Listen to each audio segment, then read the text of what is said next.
Hey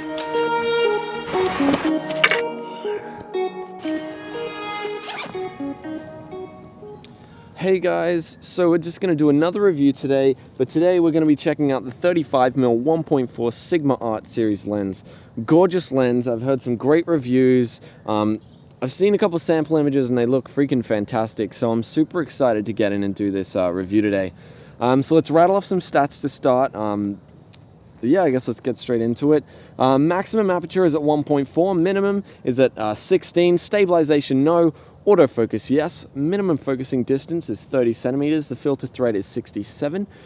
It weighs in at about 665 grams and the price is $849.95, and you can pick that up at Ted's. So yeah, I guess best way is just to jump straight in and unbox the thing. Check out exactly what we're looking at today. Like all Sigma lenses, it's got the standard Sigma lens bag. Now it's also got a manual and autofocus switch with no option for stabilization. The lens itself has about 90 degrees of throw with the focus ring, so you can get quite accurate while manually focusing. You're also going to be grabbing yourself a ribbed lens hood, so the light won't be bouncing off of that hard plastic and in through the lens barrel. Once you've got it assembled, the lens is actually quite compact. So it's great for transporting around.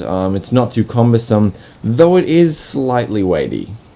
Alrighty, so now that we know what's in the box, let's take it out, let's take a couple of sample images, throw them into Photoshop, and we'll take a look at what you can kind of expect to get out of this gorgeous prime lens.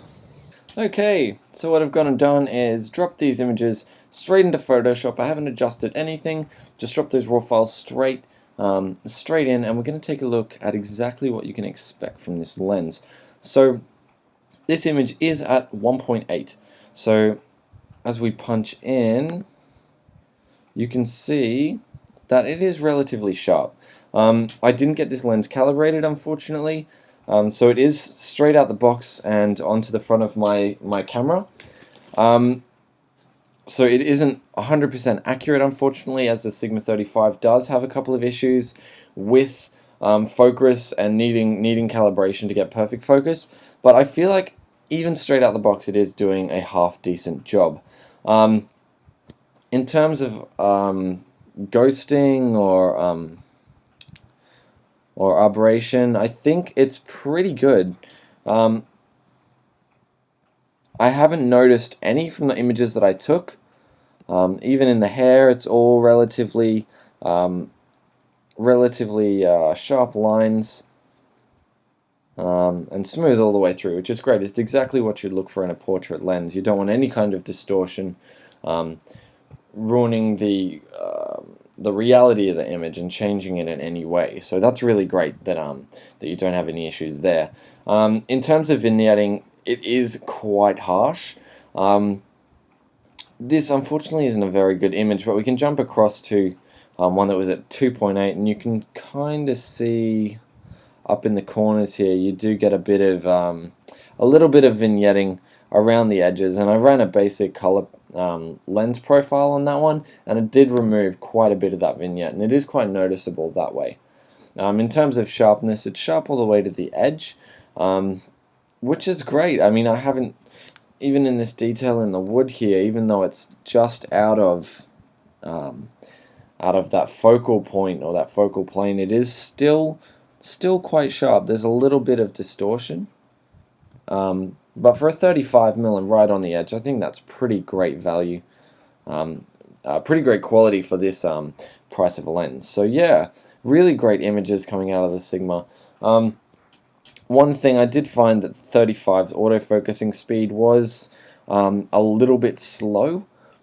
It could have been just because of that calibration, but I did find as a prime lens with, you know, a relatively small prime lens, it was a bit slow, but it seemed to do a great job for the cost. So yeah, not too bad.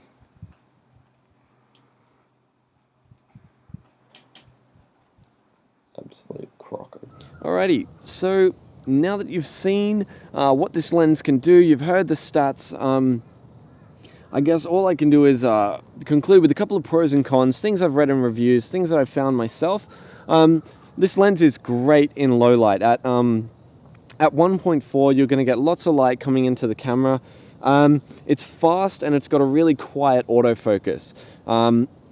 Smooth, very smooth bokeh, and great quality build. So that Sigma Art Series build is absolutely amazing. Such a lovely lovely focus ring. I mean, it's only got about 90 degrees of throw, but it still feels fairly accurate for a 35mm lens. A couple of cons.